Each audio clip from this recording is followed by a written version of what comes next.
Welcome back to the lecture. Having understood the working style of Bellman-Ford, which is also called as single source shortest path algorithm, which takes negative weights as a cost matrix. Dijkstra's algorithm will work only on the positive cost, and Bellman-Ford algorithm is designed to perform same output. I mean, it is also single source shortest path, but it works on negative cost also. That is a beauty of Bellman-Ford algorithm. Now, having understood what is the working style of it, let us design the algorithm. We have taken same example in previous lecture, right? Now, source we have taken it as 1. In exam, a graph will be given. Source can be anything. So, whichever source they specify, from there you have to start. So, in this example, we have taken 1 as a source. So, from 1, initially we are printing the cost. What is the cost from 1 to 2? It is 6. So, it is written 1 to 2 is 6. 1 to 3 is 5. 1 to 4 is 5. Okay. 1 to 5, there exists no direct path, so it is infinity. 1 to 6 is infinity. 1 to 7 is infinity. Already we have traced same example. I am not going to do it again. We will just see the algorithm. Okay. Name of the algorithm is Bellman-Ford. What is the input it takes? V means it is a source. In our example, it is 1. Cost means it is a cost matrix of this graph. DIST, distance, means to store these weights, to store these initial distance, we have taken single dimensional array. N is number of nodes. Okay. So, the input to Bellman-Ford algorithm is cost matrix with negative weights. What is the output? Single source shortest path. In this example, it has to find shortest path from 1 to 2, 1 to 3, 1 to 4, 1 to 5, 1 to 6, 1 to 7. Initially, there is no direct path to 5, 6, 7. But at the end of the iteration, we find that there is a path, right? So, we are going to replace all these infinities. These values are also going to change. We are going to find what is the shortest path from 1 to remaining nodes in the graph, right? So, let us directly see the algorithm. This for loop, for I equal to 1 to n, cost of source to, initially I is 1. What is the cost of 1 to 1? It is 0 only. Next time I increments, I becomes 2. Cost of 1 to 2. This V remains same because V is a initial starting source. So, in our case it is 1. So, 1 to 1, earlier it was 0. 1 to 2 is 6. You can see that 1 to 2 is 6. The 6 will go to distance of 2.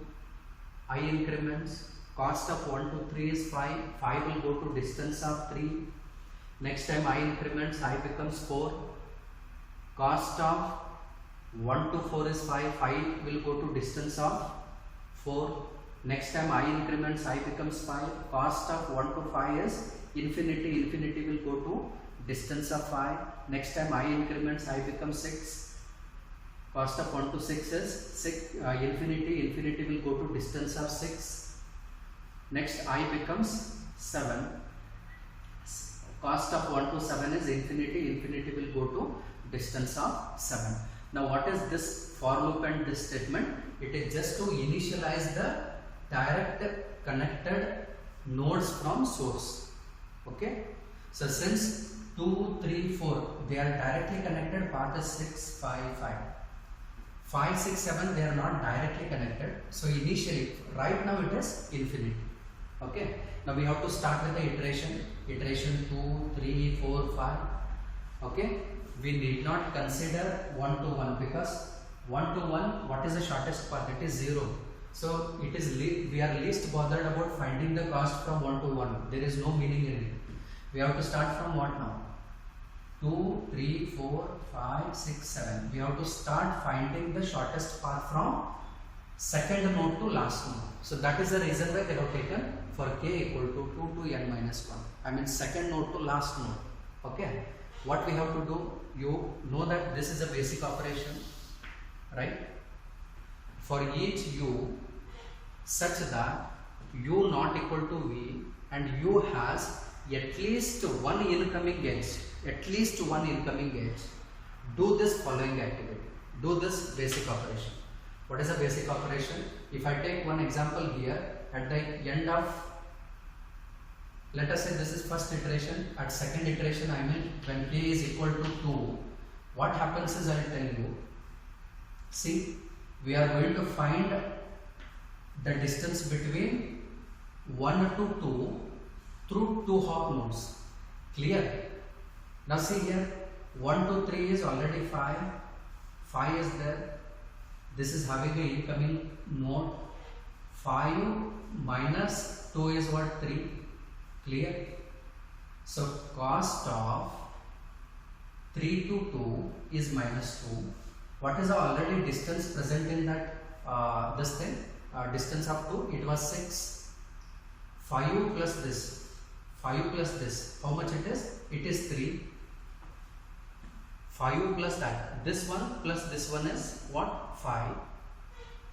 5 is less than 6, so we are going to copy 5 into this, right?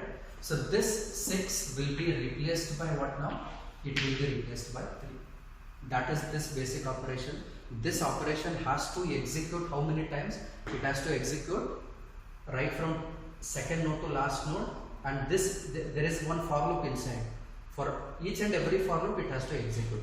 Whenever the newly calculated cost, okay, whenever the newly calculated cost, if it is less than already the cost present for that node, newly calculated cost is 3, 3 is less than 6, so we are going to replace 3. Okay, so whenever this condition holds good, whatever is there here we are going to copy as a distance of that second node. Clear? Now this will execute right for all the u such that u is not equal to v. Meaning of this is, again it is going to run from 1 to n. There is one for loop here, there is another for loop here. Basic operation executes on 2 for loops. Clear? Now this is the algorithm of Bellman-Ford. Okay, so this k will take care of iterations. There is one for loop. For loop is going to take care about check whether the newly calculated cost is less than existing cost.